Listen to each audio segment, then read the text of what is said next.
You live in Multidimensional. Last week, I met two remarkable people. They couldn't be more different.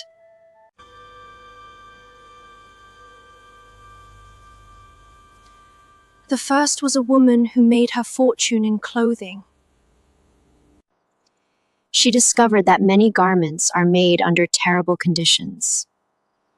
Children work 16-hour days for pennies in the third world. She became an activist, determined to end slave labor. I can't understand why everyone isn't outraged, she told me. Her eyes searched mine with intensity. She believed the highest spirituality was helping the poor and fighting injustice. A few days later, I met her opposite.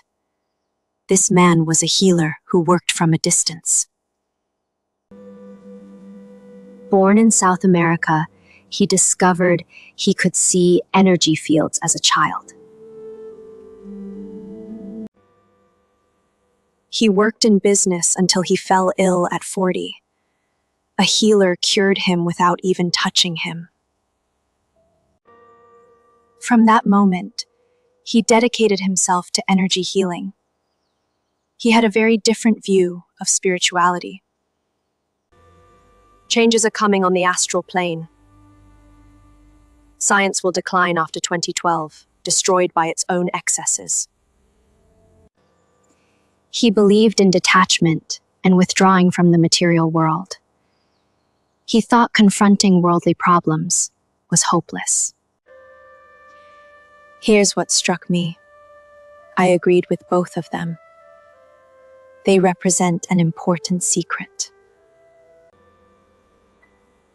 Each of us lives in multi-dimensions.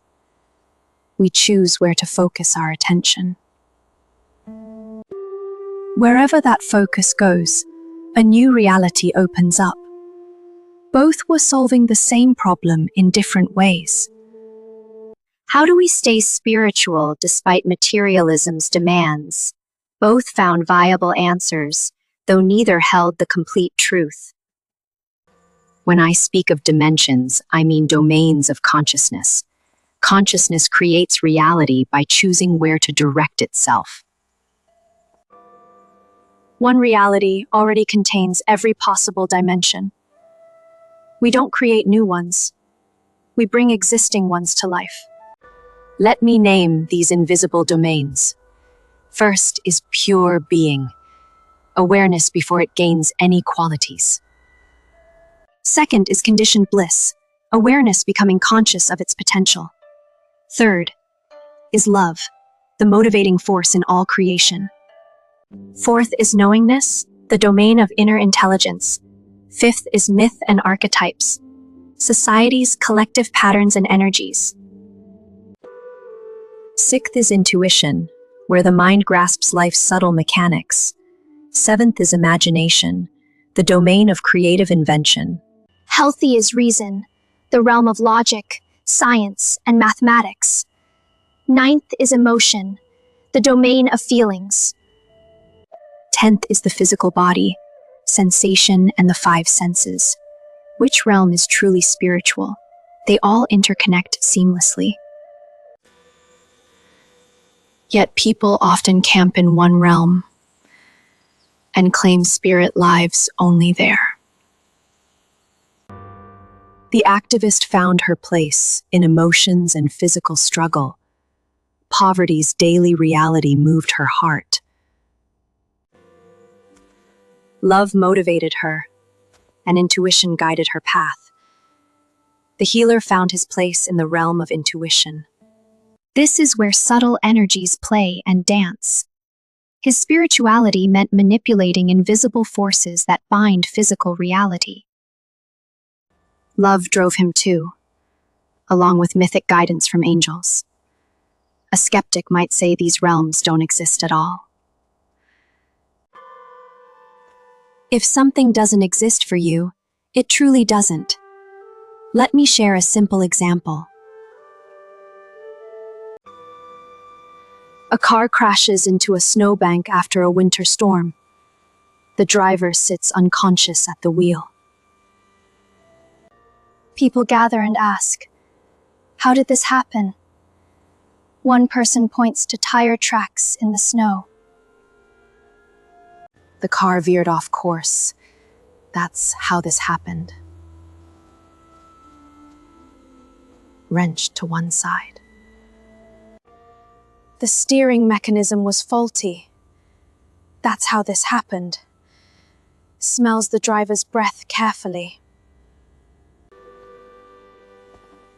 He was drunk. That's how this happened.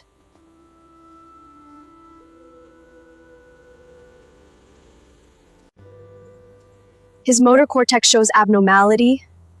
That's how this happened. Every answer depends entirely on the evidence used. The same question was asked at different levels of reality. At each level, only one kind of answer made sense. The neurologist isn't the enemy of the car mechanic. He just believes his answer goes deeper and reveals more truth. When people say there's no proof the universe is conscious, I respond simply.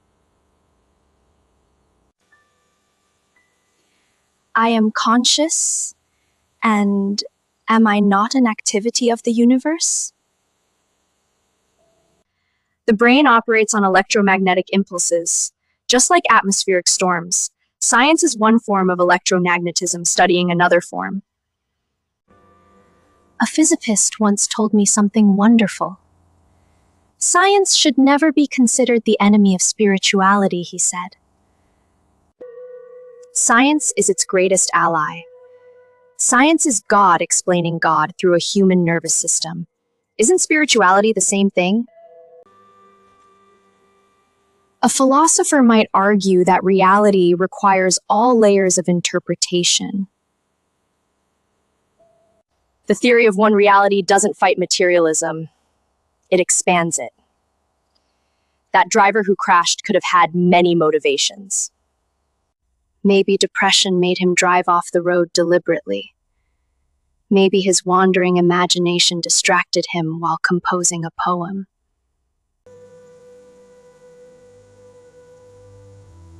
Maybe intuition showed him an oncoming car about to swerve. To reach a new level of explanation, you must transcend your current level. You must go beyond it. If you acknowledge that going beyond happens every day, materialism loses its power.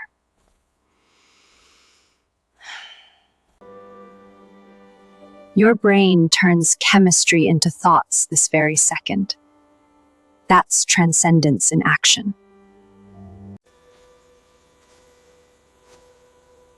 The real question is, what domain do you wish to live in?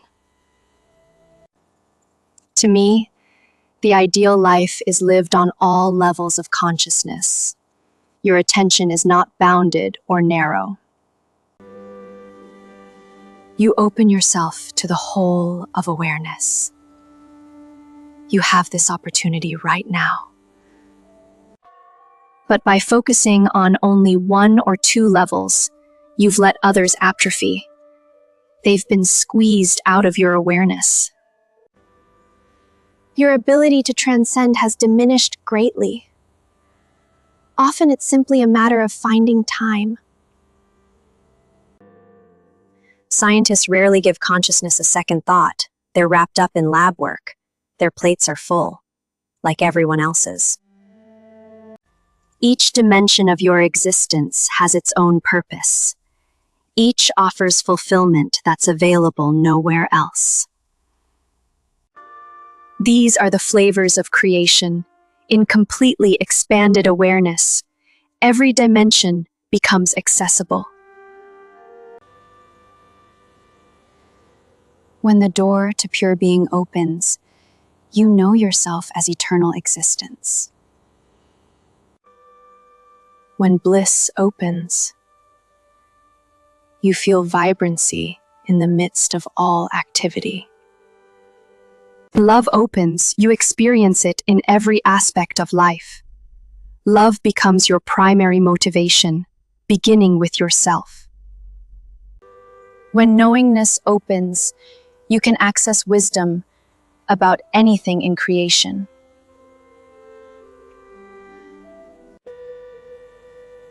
When myth opens, you recognize the archetypal patterns guiding your journey. When intuition opens, you grasp the subtle mechanics of life itself. When imagination opens, creativity flows through you without effort. When reason opens, logic and clarity illuminate your path. When emotion opens, feelings become your teachers and guides. When the body opens, sensation connects you to physical existence. Ancient tradition called ignorance avidya and knowledge vidya. Moving from darkness to light was considered the spiritual path, but tradition overlooked the mechanics of awareness. We are multidimensional creatures, after all. A person can attain knowledge in one area, but not another. Picasso was a superb artist, but a terrible husband. Mozart created divine music, but remained physically weak. Lincoln mastered myth and archetype, but suffered emotional devastation. In your own life, these same imbalances occur. As long as we move from ignorance to knowledge, we're living spiritually.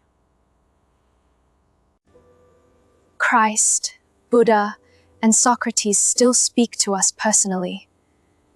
Why? Because limited consciousness gives way to sudden, clear glimpses of reality beyond. Your mind wants to transcend. Narrow attention is like a single light shining on one object. It excludes everything outside its beam. The mind's equivalent is rejection. But what if you renounced the entire process of rejection?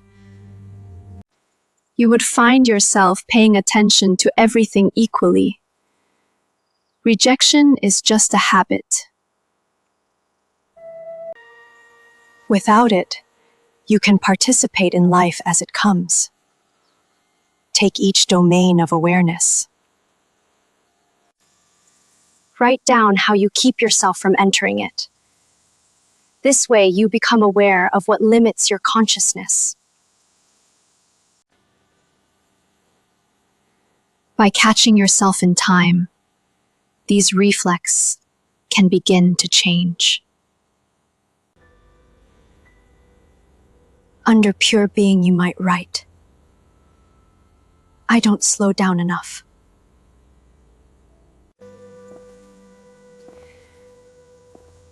I don't set time aside to meditate or experience nature's tranquility. Under love, you might write, I've been taking loved ones for granted. I feel uncomfortable receiving love from others. Under intuition, you might write, I use only my head, not hunches. I demand proof before I believe in anything. Under imagination, you might write, art's not my thing at all. I don't go to museums or concerts. Be as specific as possible in your self-examination. Note the museum in town you don't visit. Note the artistic person whose company you've avoided. Be specific about how you'll change these habits of rejection. Now draw up a profile of your awareness today. Rate yourself in each category from 1 to 10. Keep the profile safe. Consult it 60 days from now to see your growth. 0 points means you don't pay attention to this area at all.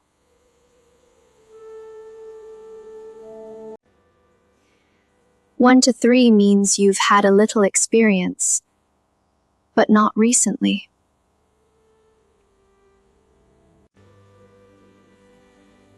4 to 6 means you're familiar and experience it fairly often.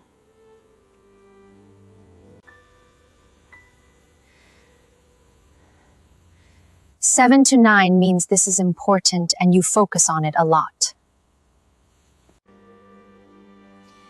10 points means this area is your home. You know it well. Rate yourself honestly in pure being, bliss, love, and knowingness. Rate yourself in myth, intuition, imagination, and reason. Rate yourself in emotion and your physical body. Don't judge yourself harshly. This is simply a map of where you are right now. In 60 days, you'll be somewhere new. The journey from limited to expanded awareness never ends. Every day offers a fresh opportunity to open another door. Every moment invites you to choose a different dimension. You are not confined to one realm of existence. You are multidimensional by nature, by design, by birthright. The woman fighting for justice is spiritual. The healer working with energy is spiritual. And so are you, in whatever domain calls to you today. The secret is not choosing one path over all others.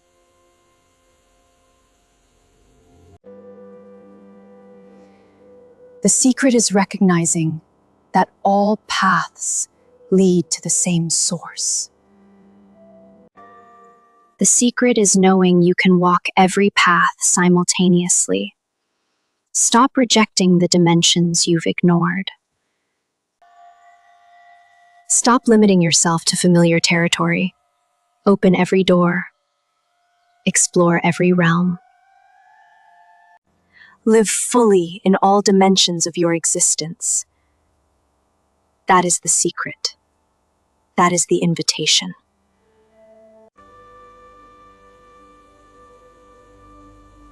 That is your birthright, waiting to be claimed right now.